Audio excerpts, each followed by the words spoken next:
All right, we're live. Glad Yeah, to be here. yeah. Thanks, Andrew, for coming on. Um, I, I mean, we just worked out together. We did Cam Hanes style. We just went Yeah. on a run, and we've known each other for like 8 days. Something like that, yeah. I think so. Okay, so I'm trying to figure out where to start Yeah. because we just talked for an hour and a half, and there's all sorts of routes I want to go. Yeah. But maybe we should give a little context on how we met. Yeah, well, Start I'm there. here. Yeah, yeah.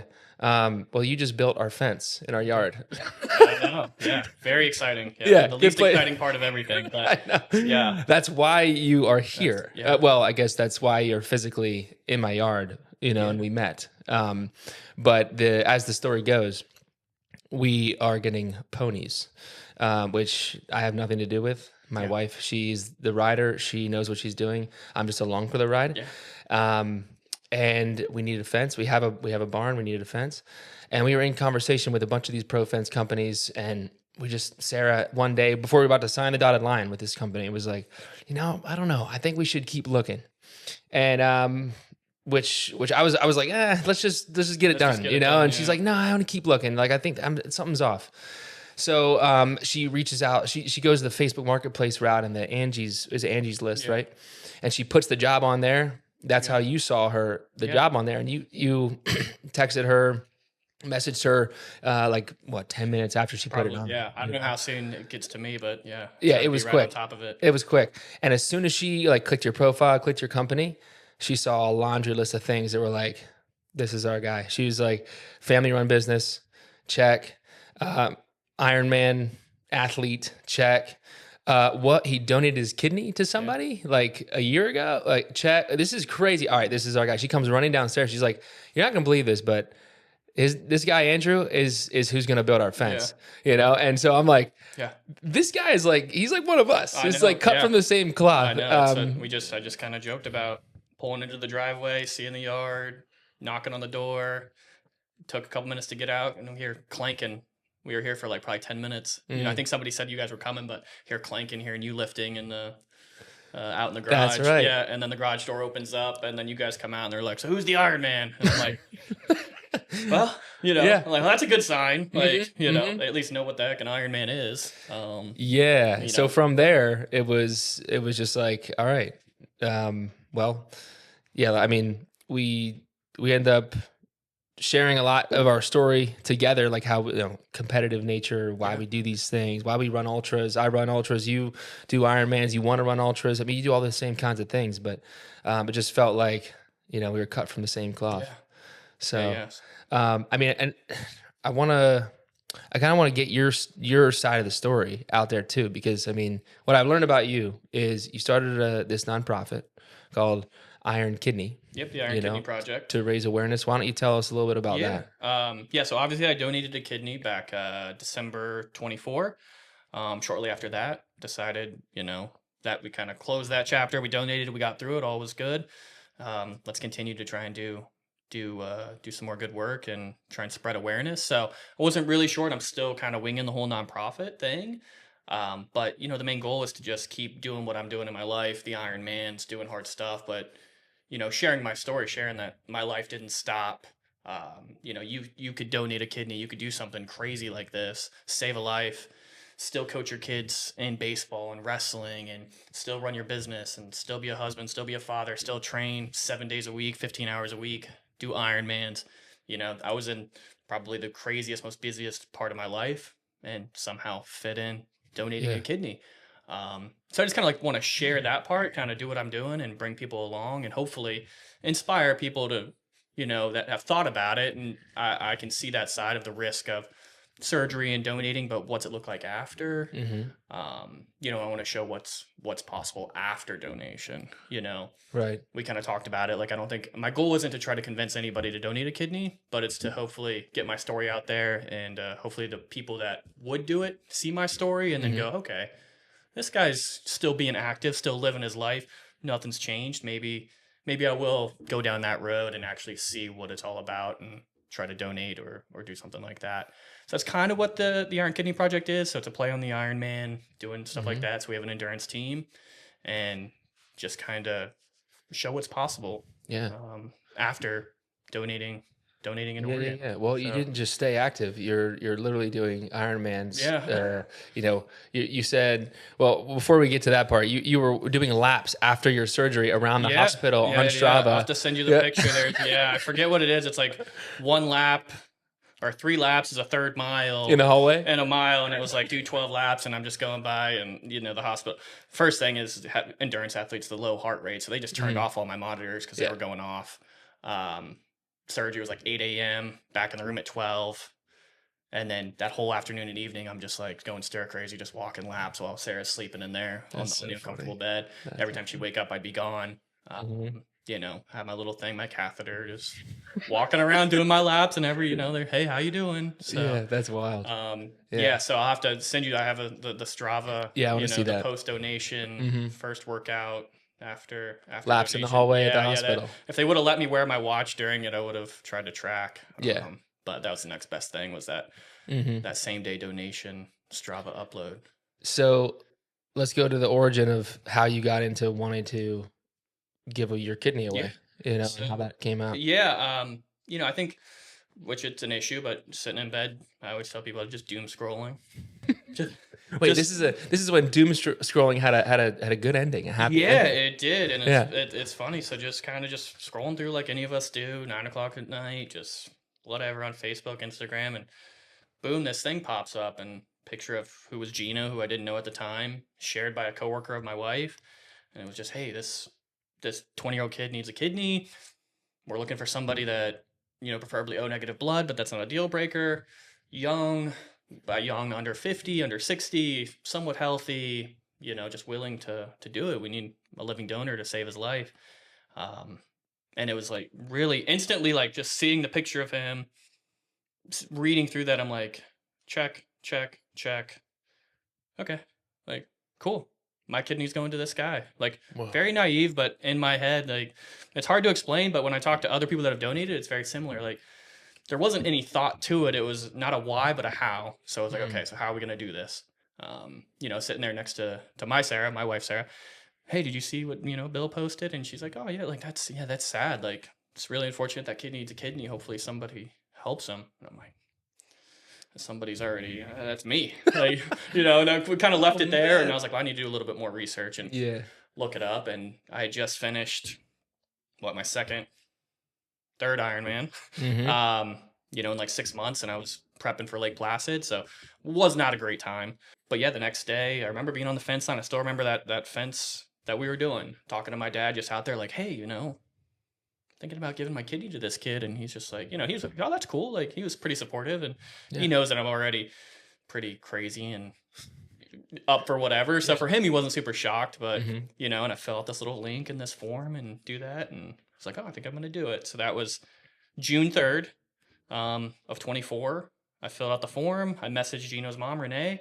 I'm like, hey, I filled this out. Like, and I even told her, like, I'm pretty active looking back, doing all these ultra events compared to the normal donor, or somebody that tries, definitely check that box. Like, I'm O negative. Like, hopefully this works out. I don't really know what to do. Filled it out, but I want to help. Got a call scheduled when I was in Pittsburgh 2 weeks later. Went through like 3 days of testing, passed all those. Then about 2 weeks later, went up to Lake Placid. And the day before the race, I got the call, hey, you're approved. Wow. Which was awesome. And it all kind of worked out. When I decided to do it, I was fully willing, and I made this decision. I was full in with Ironman. That was the goal, the main focus. But I was like, even if I can't do another Ironman ever again, that's fine. I still want to give this kidney. We'll do Lake Placid, and then we'll give the kidney, and we'll be done. But through some more research, Google, like, can you donate a kidney and do an Ironman? Found a couple people, and I'm like, cool. Like, this really narrows it down, like the population of Ironmans, population of people that are donors. There's a handful of us out there. Really? Like, this guy did 100-mile ultra 30 days after donating a kidney. That's cool. This girl did it 9 months after. Wow. Hillary, she wasn't an Ironman athlete, but she donated. Then she did 12 marathons, one marathon a month for a year. Wow. 2 Ironmans in there, qualified for world championships. Her mentor was Steve. Come to find out that Steve is racing Lake Placid. Hillary's coming to watch. I reach out to them. I got to meet them the day before. Met them in the morning, got the call the afternoon. I was approved. We raced the next day. Wow. it was a crazy whole full circle thing. Was that race pretty emotional after hearing Yeah. that news? It was, and looking back, I don't know why it was so stressful, but there was so much like pressure, and it wasn't to perform or anything like that where it's a race, but I was just like so nervous. I really wanted to get approved. Yeah. Like I was so invested, like I'm doing this. And for once, it was something out of my control. You sign up for an ultra, you sign up for an Ironman, like that's on you. If you don't finish this, I'm just hoping. Like I went through it, I did my part. Hopefully we get approved. So once, and I kind of knew like it got pushed out. I was supposed to hear the week before, but all the doctors were on vacation, so they pushed it out. Yeah. And then the race week, they called, and I was like, okay, we can breathe. Now we can just focus on the race. Yeah. Now we can do that. Wow. Which was nice. And then and being able to give that news to the family and all that, and we're approved. Like it was just weight lifted off, like because, but between that time frame, everyone that kind of accepted it, my family, Sarah, my wife, everyone kind of knew like we're trying to do this. Yeah, This is the goal. Like we've accepted that he's crazy and she he's was gonna do it. Your wife Sarah was like she came around on board right from the get go. She did come around. Yeah, she asked the questions that I should have thought of. Is this safe? Yeah. What's this look like for the kids? How long are you out? Can you die on the table? Are you going to be able to do Ironmans? You're going to, stuff that you care about? I was like, I don't know. I didn't look at any of that stuff. I figured they'll tell me that in Pittsburgh when I go and do the testing. Like, I don't know. People do it all the time. So, a lot of times it's to their own kids. And but I'm like, well, why not? Like, why not? Let's do it. Again, it's not a why, it's a how. And she kind of looked up some stuff. We looked it up and, it was a very safe procedure and great outcomes, very, very little risk compared to the other stuff. It was way more danger doing an Ironman, training, riding my bike, running outside where we were than doing this donation. True. And again, and I think even when the decision was made, it was initially like, I'm fine giving this up. I'm fine if, I can't go and ride dirt bikes again. Can't go and ride my bike again if I can't, I knew I could do other stuff, but if I've got to hang up the Ironman, that's fine. That blows me away, that part, when you told me that outside, where you're just like, you had this complete peace that you're like, hey, if this cuts my competitive future, like racing short, it's okay because this kid has a kidney now. It felt like a bigger calling, and we kind of talked about that and we'll get into it. Don't know what it was, but it was that something said you're going to do it. And I just, once I make a decision, I'm pretty good at following through, whether that's good or bad or ugly. I usually see it through. Sometimes that gets me into trouble. Hence 5 Ironmans in 12 months. Things will spiral. So I think actually donating the kidney may have been a blessing to kind of put me back in check without the endurance stuff getting completely out of control with the family and stuff like that. So I know you're very familiar with the struggles of training. It's not. Yeah, you got to make time. It's hard, especially with Ironmans. Like you're on a bike for 6 hours. Like, the longest run I'll do for a training for a 100-mile race is 3-4 hours. Whatever. I don't get too much longer than that. But you're on a bike for 6 hours for 6 Saturdays in a row. That's a lot of time. And I found, which I jumped headfirst into Ironman without ever getting in a pool, without running a marathon, without being on a bike since I was 5 years old, minus riding down the road. Was the lifestyle, and that shift can be a little tough. So it's 7 days a week, multiple days are double workouts, 4 a.m. I try my best to, the kids like to see us training, but I try not to train while they're home and while they're awake. So it's a lot of 4 a.m. to 7 a.m. workouts, and before they get off the bus or when they go to bed. I try to be as present as I can with that. But that lifestyle of training, and then so trying to balance that full-time job, full-time Ironman. It's pretty much a part-time job, and I'm not elite by any means, but it's the best Ironman athlete and the worst Ironman athlete. We're still putting in the same, amount of time and effort to do this, and it's a lot of time. So from when you got approved a couple days before your race, it was 6 months and you're on the table giving that kid away? Or 8 months? So from the time that I messaged Geno's mom and said, hey, I want to help out, that was June 3rd. I filled out the form.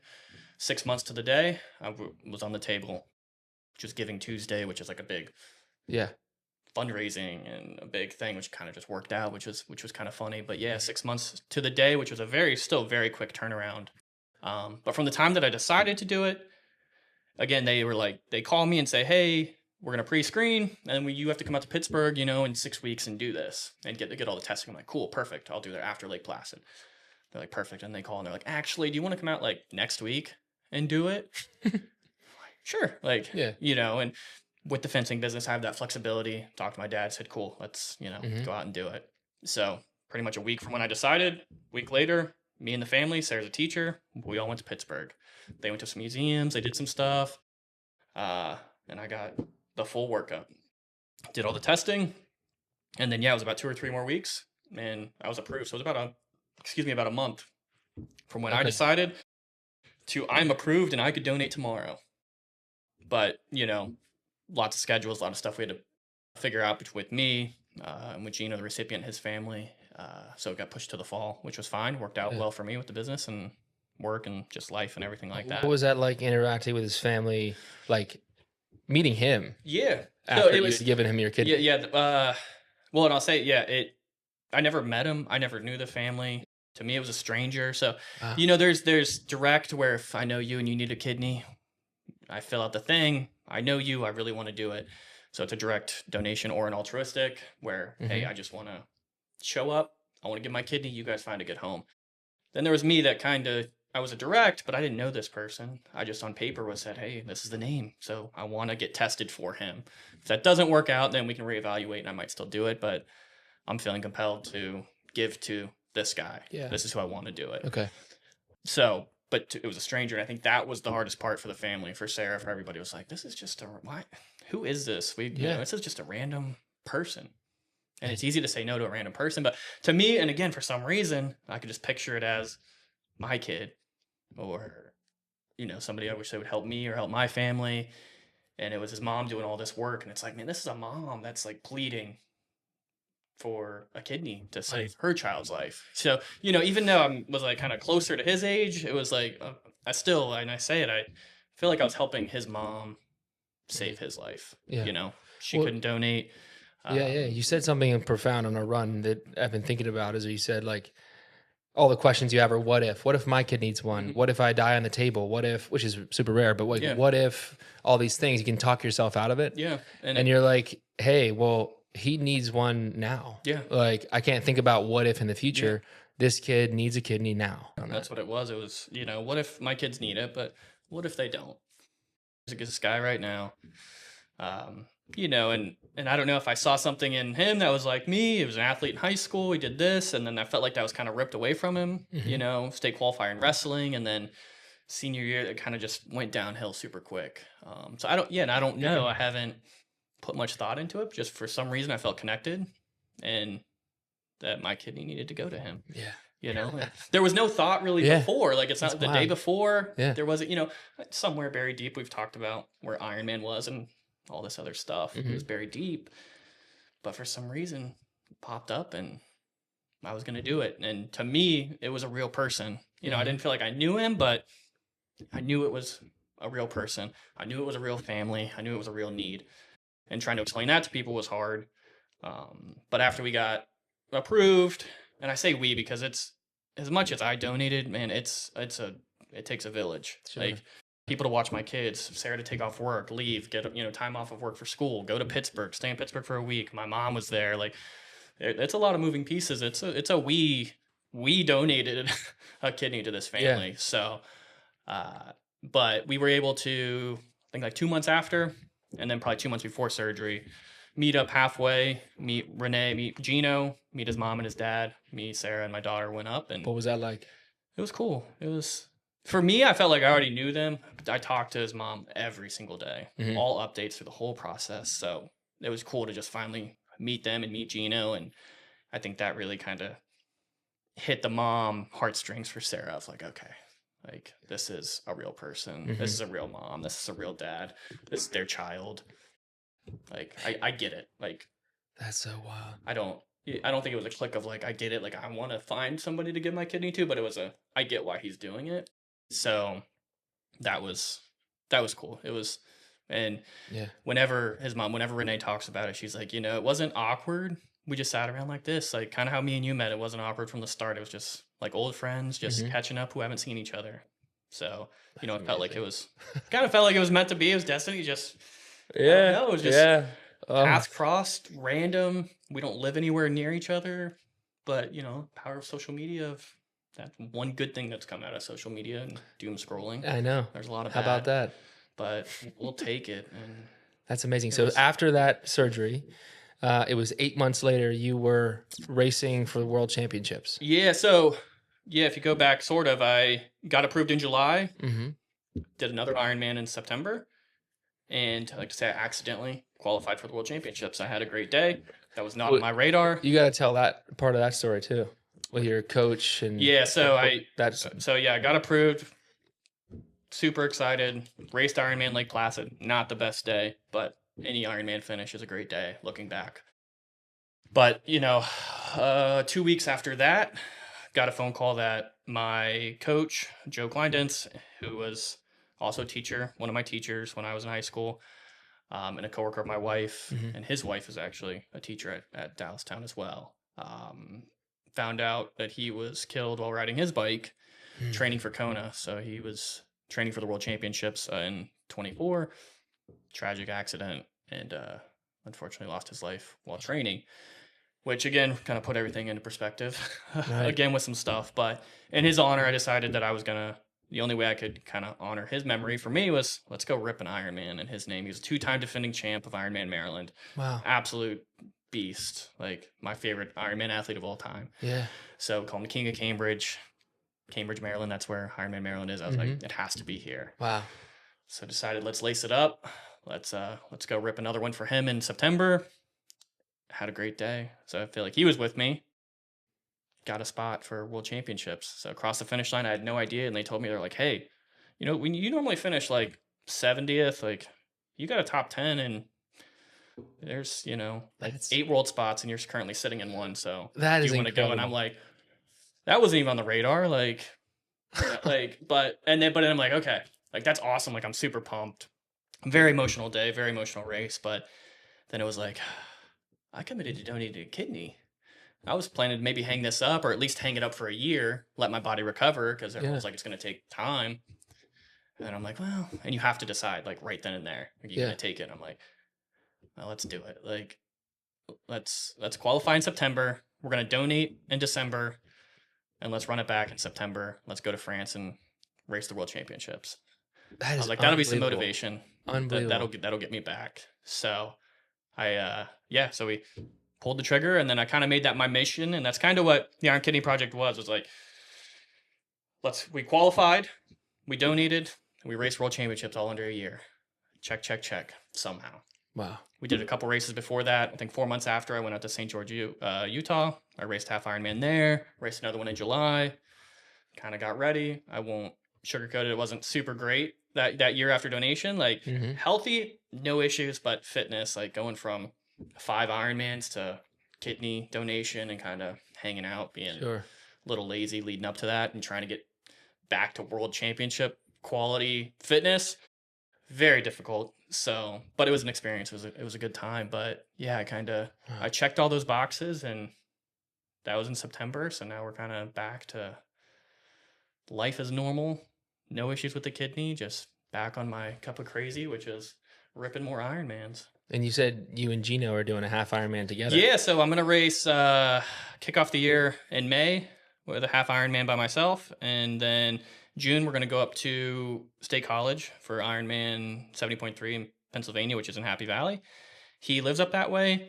Kind of been pressure a little bit in trying to get him to see if he wanted to do a half marathon, and he finally agreed. So, so hard to say no to the guy that gave you the kidney. I was like, hey, it's okay. Like, it's cool, but it'll be fun. I'm going to be up there either way. So if you want to run, right. If not, I'll do it all by myself. So you're doing the swim and the bike. Yeah. So I'm going to swim, bike, and then hand it off the tracker, and he's going to go run the half marathon, run all through, the Penn State campus through Beaver Stadium. Like, it's an awesome experience. It's going to be awesome.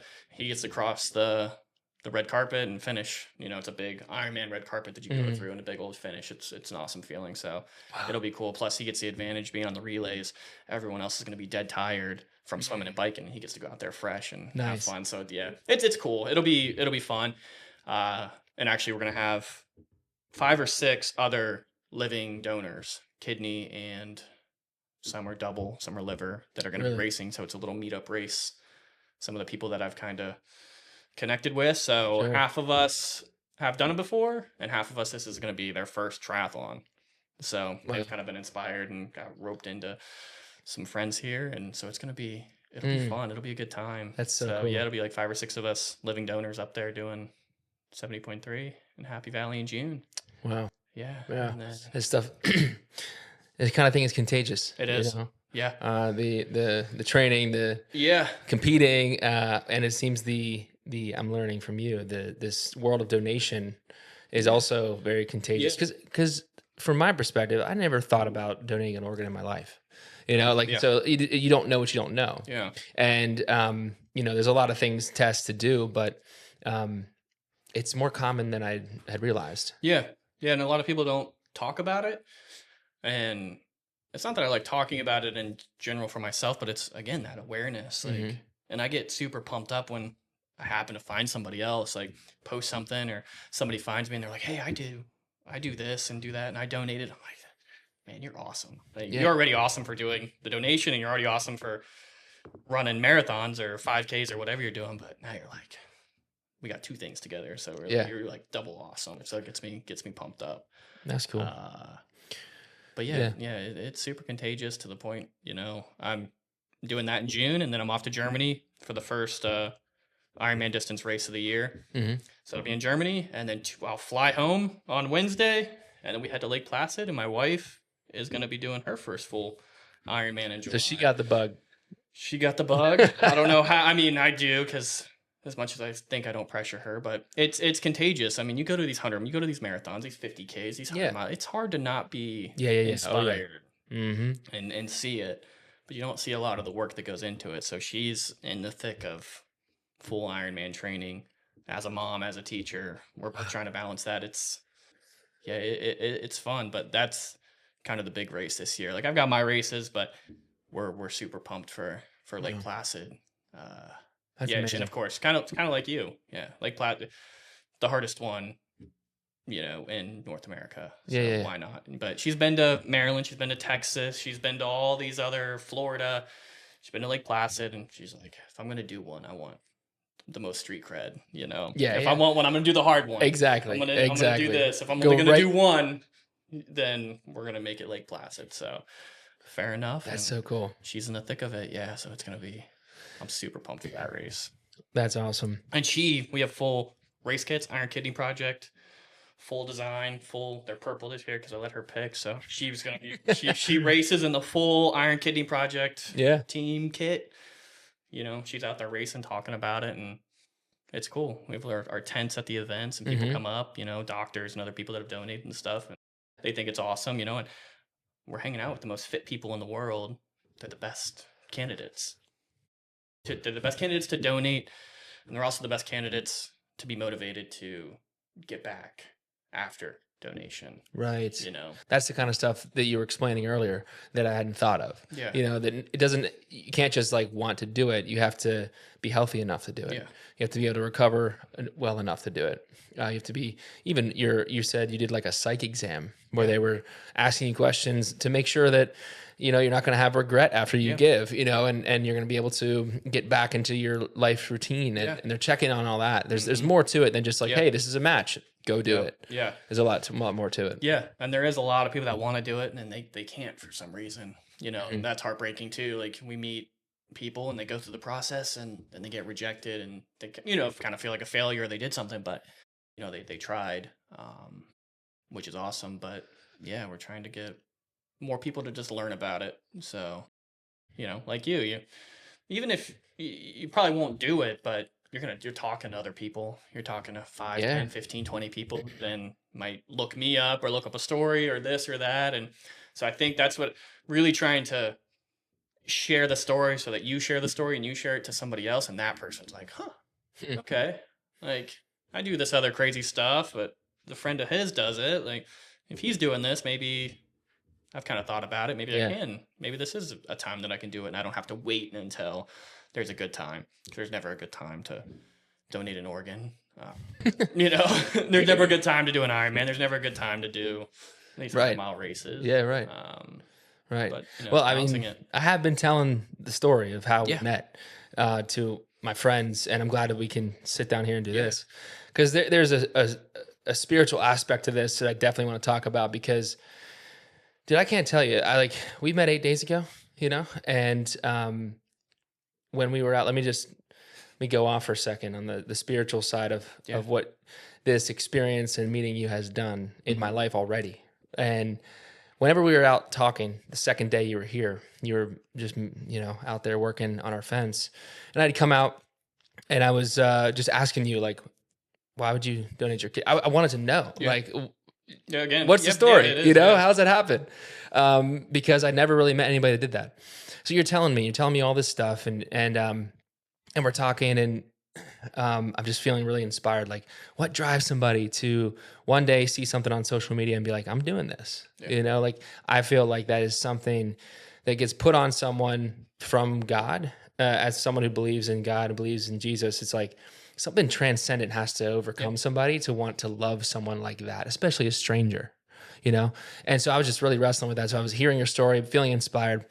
And then I come inside, and I'm sitting at my office chair right over there, and I'm kind of preparing for my next podcast episode on the topic was kind of the heart. I have an enlarged heart. I have an enlarged aorta. I found out in college when I got to Lafayette for football.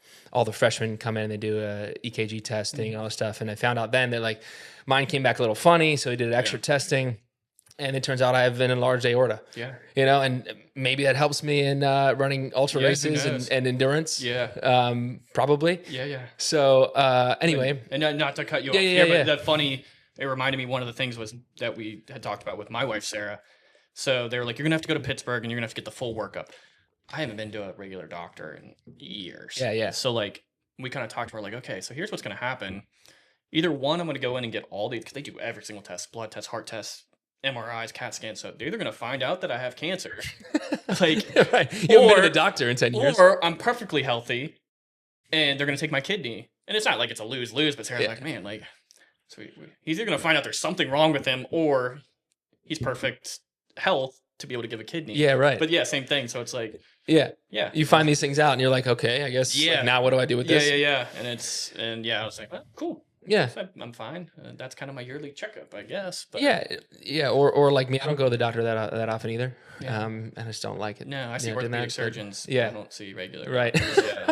So 0 to 100. You know, like you do other things. So anyway, I'm in my office just 10 minutes after we had chatted, and I'm kind of opening up the Bible. I'm looking at all these verses about the heart. And in the Bible, there's tons of stuff about the heart. The heart is the wellspring of your life. It's where all your desires come from. You desire something in your heart, and then you act upon that and all this stuff. And Jesus cleanses the heart. There's all these verses. But there was one in particular that stuck out to me that day. And it was Jeremiah 17:9. And let me just flip there real quick, because it stuck out to me. Because most of the verses about the heart are like, the heart is a good thing. It's how you desire God. It's where your desires come from. But this verse, Jeremiah 17:9 says, the heart is deceitful above all things and beyond cure. Who can understand it? And then the Lord responds to the prophet Jeremiah. He says, the next verse, he says, I, the Lord, search the heart and examine the mind, to reward a man according to his conduct, according to what his deeds deserve. That stuck out to me because it says the heart is deceitful. It's like this negative connotation on the heart. And Jeremiah is asking, like, who can understand this? And God's like, I can. So, no joke, in this Bible, my NIV study Bible from 1985, there's a footnote next to the sentence where it says, search the heart and examine the mind. I go down to the footnote, and it says, mind, literal translation, kidneys. It's right there. Yeah. And I literally start sobbing, like kind of cry laughing, sobbing. I'm like, are you serious? 10 minutes ago, I was out in my yard talking to you who donated your kidney, You're in my yard building our fence, and I just heard this inspirational story about this kidney transplant. Mm-hmm. And here I open the Bible to this verse, and I learned that the mind is translated to kidney. I start, getting emotional, and I start looking this up. Like, what the heck? How does this? So the kidney organ? How is that connected to the mind? Yeah. And it turns out that in the Old Testament, there's 31 other times it's the same Hebrew word for mind and kidney. Why? I'm like, why would they do that? It's because back then they didn't know the use of all the organs. They didn't know why the functions. Mm-hmm. And they learned through sacrificing animals that the kidney is the cleanser of the blood. It cleanses what the heart pumps the blood, the kidney processes it and cleans it and returns it back and gets rid of the bad stuff. So I'm like, it hit me right then. God was like, you need to take your Bible outside and go talk to Andrew. Mm-hmm. I was like, I can't say no, because this is like an insane moment. Yeah. So I go outside and it's like kind of raining out, and I'm like, hey, Andrew, do you believe in God? Just a random thing. In the middle of a field. Three construction guys out there just working. Not the question you probably expected, and not the situation I expected to be in. But I was like, do you believe in God? And you were like, yeah. I wouldn't consider myself religious, but I grew up Catholic, and my wife is Catholic. Yeah, my wife. Yeah, I didn't grow up Catholic, but yeah, my wife. Oh, yeah. Yeah. Your wife's Catholic. Married in Catholic church and all that. So. Yeah. So I was like, well, you won't believe what just happened to me. And I just went through all that with you and read this verse, and I was just like, like your kidney, the thing that your heart pumps out the blood, goes to and your kidney cleanses this. And in the Old Testament context, that's exactly in the prophecy that Jesus Christ fulfills. He is the ultimate cleanser of our heart. And when he gives us he gave himself to us, for us, died on the cross for our sins, we have a new heart and a new mind. And you did something for this kid, Geno, where you gave him a kidney that works and that processes his blood and cleanses it. And I was like, that's exactly what Jesus does for us when he takes over our heart and our mind. He cleanses our heart's desires. The heart's deceitful, but Jesus fulfills that by cleansing us. And we go from a deceitful heart to a transformed heart, a heart of flesh, that now we are one with our Maker. And I was just blown away by that connection. And I don't know, in the moment, it probably seemed a little unhinged to come out there like that. And not that I was extreme, but like I ended up talking with people too, and like my dad, so he kind of knows. He doesn't come up to be like, "What's going on? Like, why aren't you working?" Like, something's going on. But I'm standing there with my Bible with in the rain. And he's like, like weirder stuff has happened. So like, but yeah, it was funny because I talked about stuff with Sarah when I get home from work, but not a lot. Like nothing too exciting ever happens, and I'm like, guess what? It's in the middle of the field with our customer today, with his Bible. We were praying and hugging out in the field, two grown men. And he's like, what did you do? Like, what is going? Like, what are you doing now? Like, are you kidding? Like, again, not surprised, but just like, what did you do? What did you say? Why is this person being called to talk to you? Dude, it was a straight up message from God. And it was just funny, like to think about all the things that landed you in my yard too. And I keep out, I don't tell her all those details. Like, oh yeah, because you came out with this, this and the kidneys and all this, and we were hugging and praying and all this, and it's just funny because when out of context, it just seems so wild. And then when it's done, I go back to work and talking to the guys. It was pretty wild to me. And then after we got talking, you were like, I was like, do you want to come on my podcast? Like, I want to share the story. I want to hear the details of all this. And I think everyone needs to hear this because, I don't know, man. I just see like God all over this situation, from the way that you were doom scrolling and just suddenly something hits you from God be like, hey, you can do this. And this kid needs one. And then all those questions, all those things that you were considering, you knew you were going to do it. Yeah. That's why earlier I was like, it has to be to do something like that love, like that's like a transcendent kind of love, because it's a rare kind of thing to want to just give away your organ to somebody. you know, but now that kid is walking around with a healthy kidney. Yeah. Because and that kidney that you had is cleansing him and helping him live his life. And dude, as a follower of Christ, I can't help but see that connection and be like, dude, that's what Jesus did for me. That's what he does for everybody. And it's cool. It's like, the kidney, I mean, it saved his life and did all that stuff, but it's so cool to like kind of follow this random person. Mm-hmm. Now they're in college doing this. Again, we got the text that, hey, Geno made Dean's List. And I'm like, hey, that kidney's never made Dean's List. That kidney's never made honor roll. Like, this is sweet. That kidney's killing it. Like, just that's funny stuff. So now I get updates and it's like a proud dad of, hey, good job, kidney. Like, you're doing your job. Doing like, it. Keep on doing this. So, he can live his life. Yeah. That's amazing. And it's more just a fan. Like, once it was done, I was like, cool. Mm-hmm. Like, this is fun. So. Yeah. Well, every time I met with a pastor the next day, I told him this story that I meet with every other week. Stan is his name. And we were just talking, I was telling him the story and he was like, dude, that's the kind of story that changes people's lives. Mm-hmm. That's the kind of story that cuts somebody to the heart and makes them want to take action. Yeah. Makes them want to be introspective and like, what am I doing with my life? Or what can God do in me that I've never even considered, because I've never opened myself up to my creator like that. Yeah. And I've told this story to a handful of my friends, and each of them are like, dude, this is nuts. This is crazy. All the things that had to happen for us to be sitting here even. Well, I think even the last thing, right after we did that and we're hugging, and for whatever reason, I was just like, all that stuff that's buried deep. You got the Appalachian Trail in your backyard, which is something I want to do. Yeah. Eventually, is do the whole thing. Anytime, come on. Like literally in your backyard. And then I'm just randomly like, and I'd like to adopt a kid or two here at some point in my life. And you're just like, I just posted a podcast yesterday talking about a friend that is all, director of foster care and adoption and stuff. And it's just like all kind of. That was another thing. It's just mixed, it's all mixed in. And just like, no matter what I say, it's like, that's weird. So just how the paths. I know. It's almost like there's someone up there that knows exactly what we need, and that's what I keep coming back to. And with each time I think about this story and think about what you've sacrificed, I'm just like, man, that's like the heart of Jesus, like manifesting. Yeah. That's the kind of love that I want to have. That's the kind of love that he tells us to have. And you're just like doing it. And I think it's crazy too. I haven't met a donor that feels like it was a sacrifice. Yeah. I feel like we're all just like, why is there not a line outside every hospital with people volunteering to do this?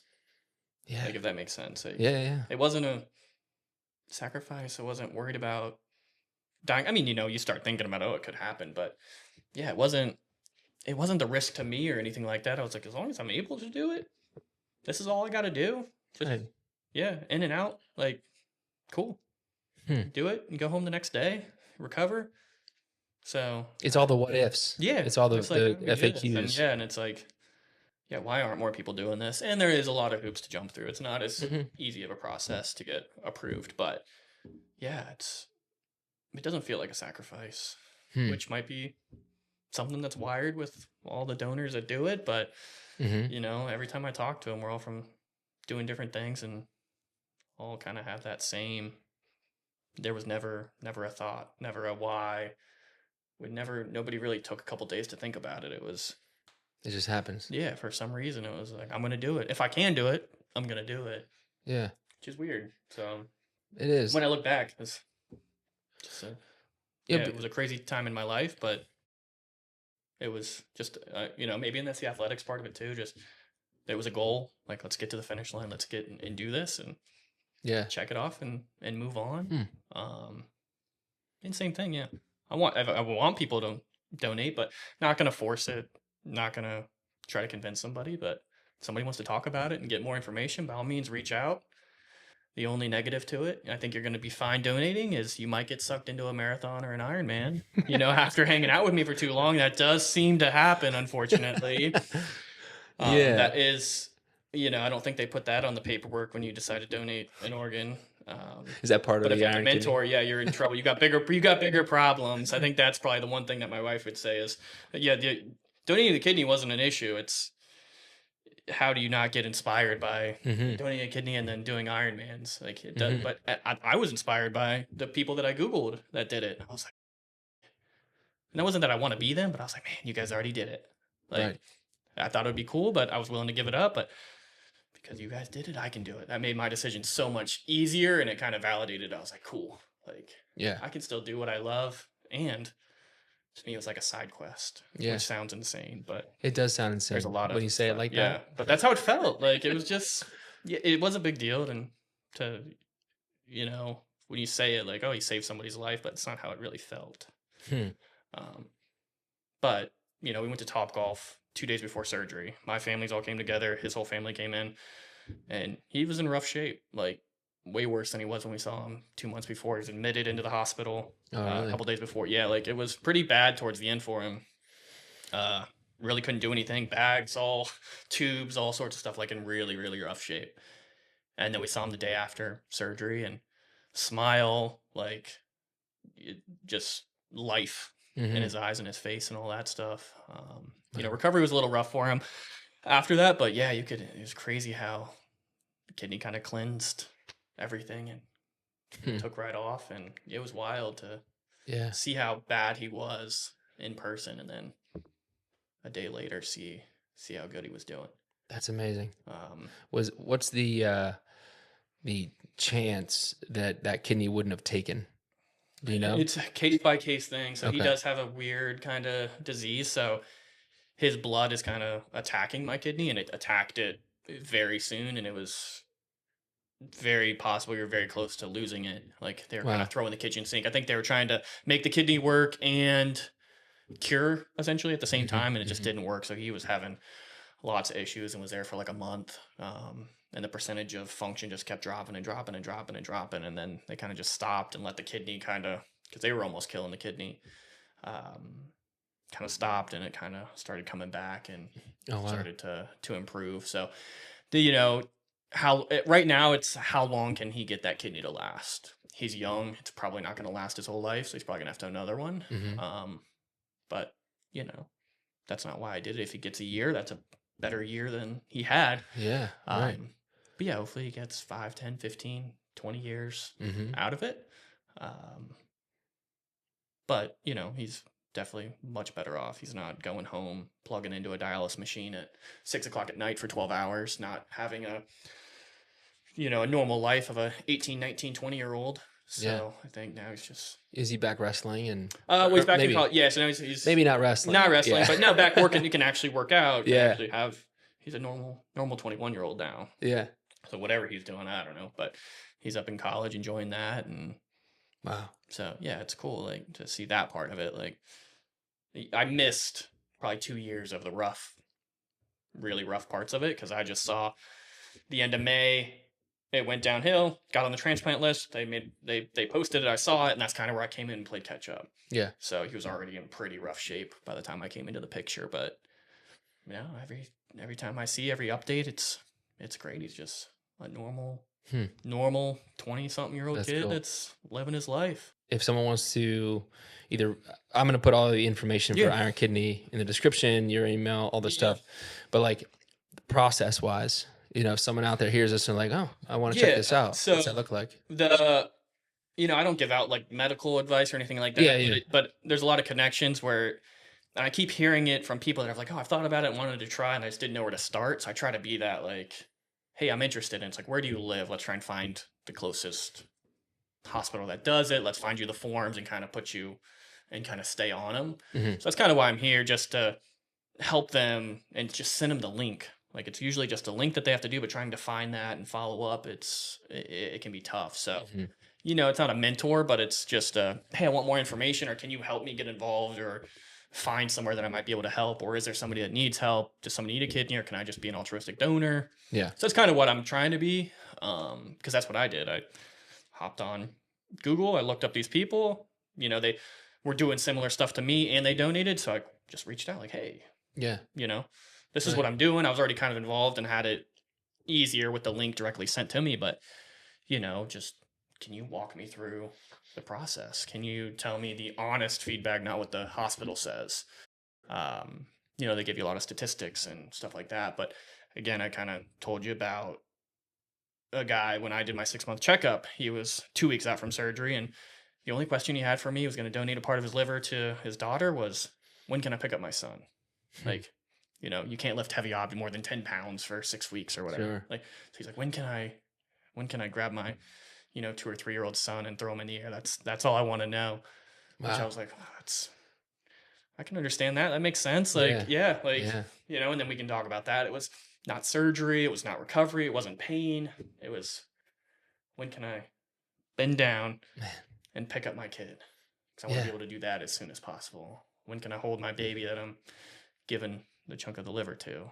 It's like, kind of hits home. Like, again, no brainer. Maybe a little easier going to a daughter, but still, like, it's the kind of approach that you see is consistent in all the people that are donating. It's just like this. You said it's not, what do you say? It's not when, but how? Yeah. You know, it's not a why. Or like, why, but how. Why do you do it? I'm like, you tell me. Yeah. I don't know. I'm trying to figure it out, and I don't really put much thought into it. It wasn't a why. It was, I check these boxes. Let's get it done. Yeah. And all the people that I know too, a lot of them, some of them are family, but a lot of the stories I saw was same thing. Hey, dad went to a golf outing and was talking to his buddy, and his nephew needs a kidney. And then that guy went and filled out the forms and did it. And same thing, like, oh, this person needs one. Or my friend did it, and I have a buddy that lives in Florida that went and got tested. He was kind of inspired. Now he wears our kits, and he went and got tested and got approved. So don't know if it'll go through and all that, but he went through the process to give one, and he's got a lot going on in his life, getting married and all that. So we're trying to help him and juggle and give feedback, because he's racing world championships in October. So trying to make sure that donation fits into his life and what he's doing. But now he's seen you, and he knows that, what's possible. Yeah, it's possible. So we were talking. He's like, so if I do it now, can I get back? And I'm like, you probably can. It's going to be a little rough. Like, how much you want to enjoy going to Hawaii? Like, how much you want to enjoy this Ironman? If you can do it after, that's what I would recommend. If your recipient can wait that long on dialysis, I would wait and do it after. Yeah. But yeah, there's, a couple people. And this past week, I've had like 3 different people. One was a customer, actually, who texted me and was like, hey, you just happen to pop up on my Facebook of people you may know, and not to get too personal, but I clicked on your thing and it said you're a kidney donor. That's something I always have wanted to do, but didn't know where to start. I'm like, sweet, like, awesome, like, cool. Like, so it's finally like the work I'm kind of doing, trying to put it out there, and the nonprofits, and people are starting to see it. And so, that feels good, because past year, it is such a slow process. Yeah, right. From initial, and there's not many people, and it's a slow process, but having people reach out, and went to Vegas in December to ride with some guys, and happened to find out one of them, his brother needs a kidney and he wants to donate, but he may not be able to. But he's like, if that doesn't work, I still want to give my kidney away. Yeah. Can you help me? If I can't give it to my brother, can we find a home? I'm like, yeah, that's amazing. Good. Yeah. We can find a home. Yeah. So people are already getting dropped in your life that can help and want to help, and you're able to connect them in the right path. Yeah. That's especially amazing. That's what I think I like about the endurance world and Ironmans, is people from all over the world, different jobs, different careers, all that. So it's all kind of intermingled, and then they go and they kind of spread random stories, and they see something, or they all the time now I get text messages of billboards like, this guy needs a kidney, and try to share that story and reach out and see if we can help. But there's a big need for it, and just try to do a little at a time, do my part, and get out there and share your story, and then still just be a husband, be a father, do a couple Ironmans here and there, do podcasts with guys you just met, work my schedule around, so on a random Friday I can come up here and do my workout. And the only stipulation is we got to do a workout before. Yeah, campaign style. Yeah, that was good. I'm glad we did that. Yeah, that was good. And I was like, we had to base the podcast schedule around my training schedule. Yeah, days that I have runs, and just pray that it's not a speed day that'll kill you. So I'm not fast. I mean, not fast. That was a good run, though. How'd you feel like the pace was? I don't even look. I didn't even look. I don't look. I don't care. I don't know either. I think it 8 something. We were under. 9-minute pace for 6 and almost 7 miles. Kept it easy. Like pretty good. I got a big weekend, so. That's right. You got lots of hours on the bike. And we got big bike ride. We got a late night. So, But you keep grinding. yeah. You keep going. Yeah. That's cool. Good Last kids. question. The motivation for all this. If you had to think about it and like explain it somehow, the motivation, not just to race, but to do Iron Kidney, like to start Yeah. this nonprofit. Yeah, I think I kind of mentioned it, and I like to use the hashtag and like to be the change. So like be the change you want to see in the world, like with whatever I'm doing. Do hard stuff, but like just I try to be a good person, surround myself with good people like you that just come into my life. I try to, even in the fencing business, I try to be as transparent and honest with people. It's a family business, you know. I had that little bit of motivation we kind of talked about where turning 30, I wanted to do something cool every year for my 30th or, for 30, 31, 32, 33. Issue is I kind of did a decade worth of stuff in like 2 years. Yeah. So like you're going to have a hard time I've for the done next 7 years topping all that. 15 Ironman races and a kidney and trip to France and and it all kind of fell into my first marathon and losing like 80 pounds. Like it all kind of happened within 2 years. So, you just go. Yeah. And side quest after side quest. But, just try to be a good person and surround myself with other good people. And it's weird. It's been probably like a year and a half or 2 years of like, I mean, bad stuff happens, but it's like, stuff's pretty good. Like meeting good people and more good people are coming into our circle, into our and you said you're supporting your wife in her Ironman goals, and you're kind of being a little more not still completely because you're still racing. Yeah, she's seeing, on the surface when I signed up for mine, she's like, how did this happen? How did I sign up? How are we both training for an Iron? This is not what it was supposed to be. And I'm like, I just kind of snuck mine in. But when you do so many, like, it's just another Ironman. Like the first one, super big deal. Second one, super big deal. Now they kind of just like, it's just another one, which is also bad because it's like there's double Ironmans and 100 milers. Mile races. I know, and then I heard there 200 mile. Well, then I was like, oh, Moab, and I was like, that's my issue. Is if I give up Ironman and I run a 100 miler, what's next? 100 milers not going to be enough, and that's my fear. Knowing my personality. Well, there's different styles of 100 milers too that are challenging. Well, too. I know. Yeah, I did one that was just a straight like course, 4 laps, 100 miles. And then there was one that I just did that was the 100 miles, but it's a 1 mile loop for 24 hours. Yeah. And and that's just a whole nother beast mentally. Which, when I was looking up, that's what the one that I was looking, a 1 mile, 1.1 mile around a pond in Vegas in February. I'm like, maybe. Just throw that into the schedule. Off-season 100 miler. Once you get going, it's like it's hard to stop. And I would say like I'm not racing right now. I'm not training for anything right now. I am in a season of stillness, after dropping out of Cocodona. We were talking a little bit about it. I got into my dream race and I was like, this is going to be awesome. This is going to be like the big crescendo of all these years of doing ultras. And I just did like a 18 miler one day after training I was like probably a few months into training, and I ran 18 miles, and every single mile, it just felt like the miles were getting worse and worse and worse. Not like physically, but just mentally, I wasn't there. Yeah. And usually my race, a little bit of guilt, a little bit of this. Yeah, it started seeing you can kind of picture what's next weekend look like. Exactly. 6 months from now. And I wasn't even like in the thick of it. I wasn't even into the really long weekends and long runs and stuff. Yeah. And to me, that was God saying like, all right, this ultra running has been a great benefit because that's like time that I worship, time that I pray. It's some solitude, as like when you're on a bike for a long time, it's time you can think stuff through. And he was just like, yeah, you can't do this race. Like it's not the right time. Yeah. And I was missing stuff with the family because of it. I was missing Bible studies. I was missing just like the more important things. Yeah. And then it started to become like, why am I doing this? Yeah. And I always was like, I would always tell myself, yeah, I'm doing it to glorify God because he gave me this body. I like to suffer and I like to persevere and I like to see what I can do. But then I had said that and I was like, I like to do this. I like to do that. I like to, okay. Yeah. I think it's time to like hang it up for a second and reel it in for a second. And there's another verse that kind of became Sarah and I's anthem for this year, which was Psalm 49:10. It says, "Be still and know that I am God." Yeah. And I was just like, I'm going to be okay with being in a season of stillness.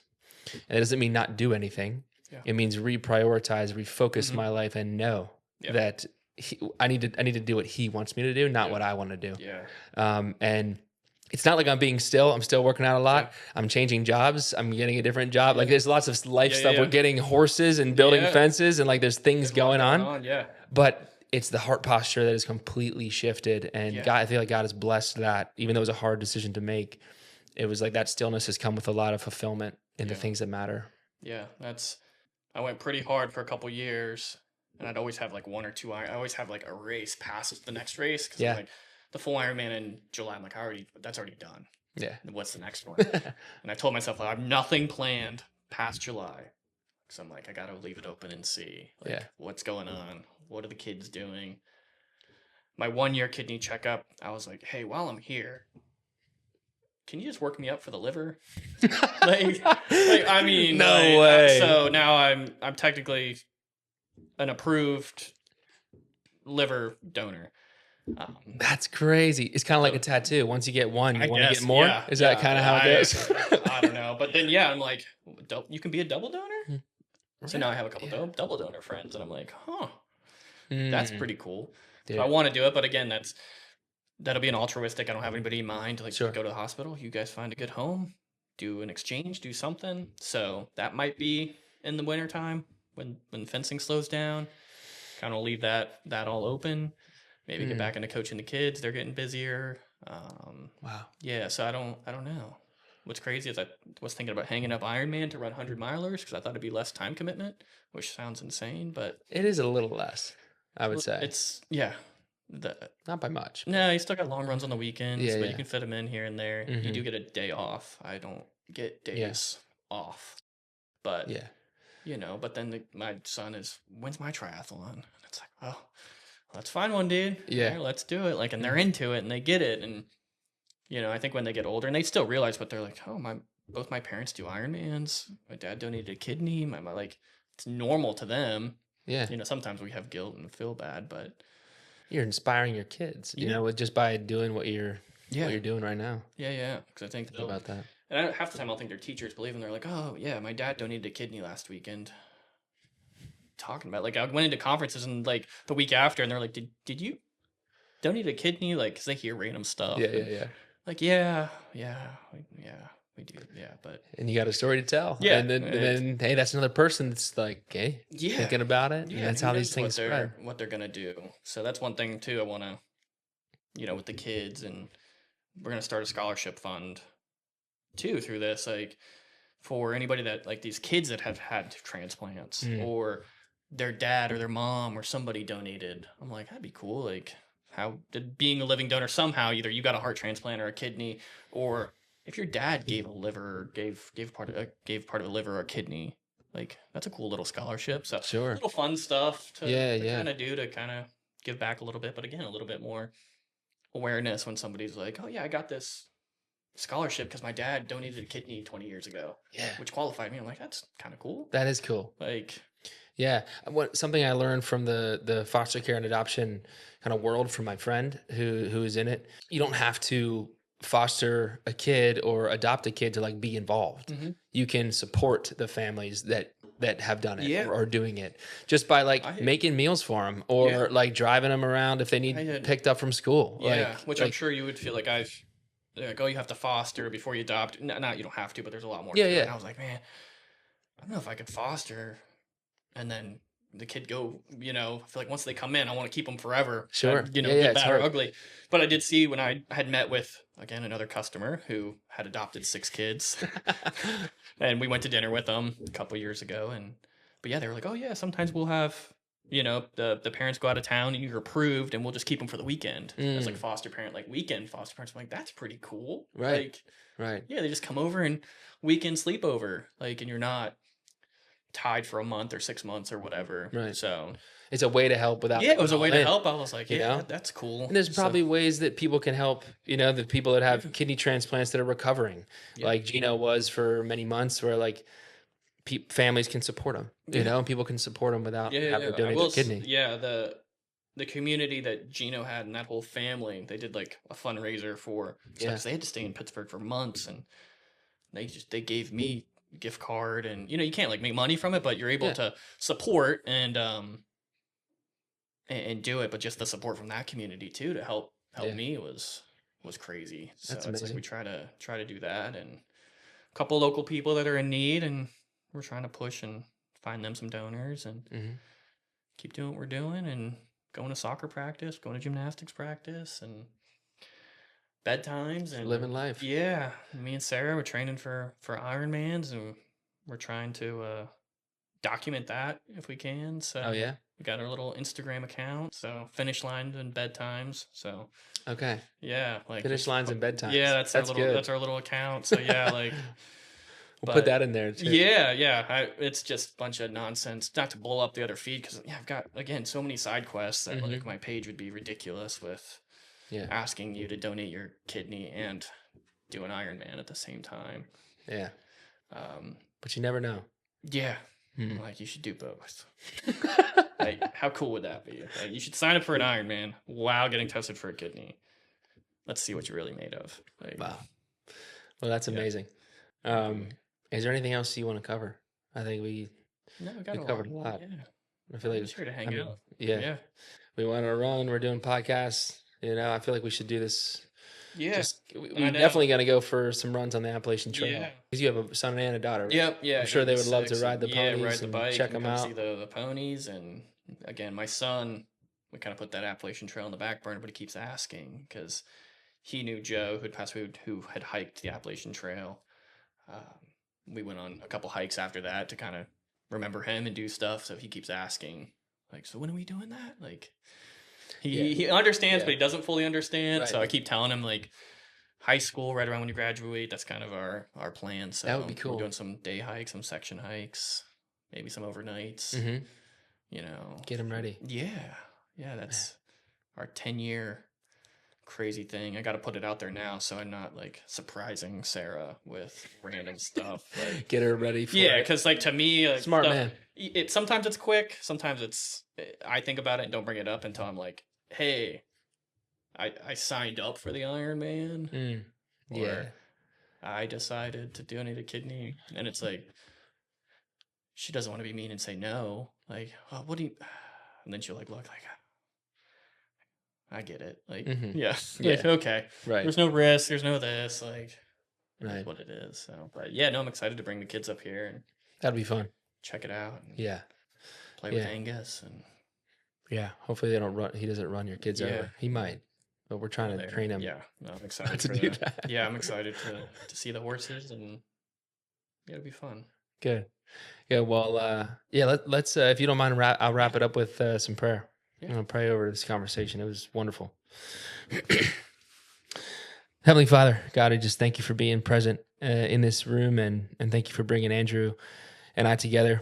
How you have kind of built this friendship up out of seemingly nowhere. God, it's we know nothing happens by chance, and your providence is perfect. So I'm just grateful to be here with Andrew, to hear his story, to be inspired by it.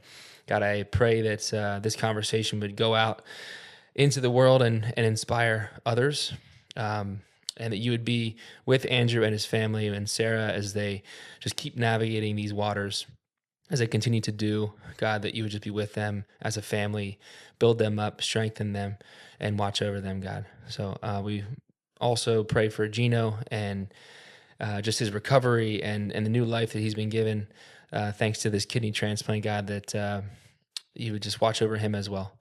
We love you and we thank you. We thank you for your son, Jesus. In his name we pray. Amen. Amen. Thanks for coming on, man. Yeah, man. Appreciate it. Yeah. Yeah. It's a good time.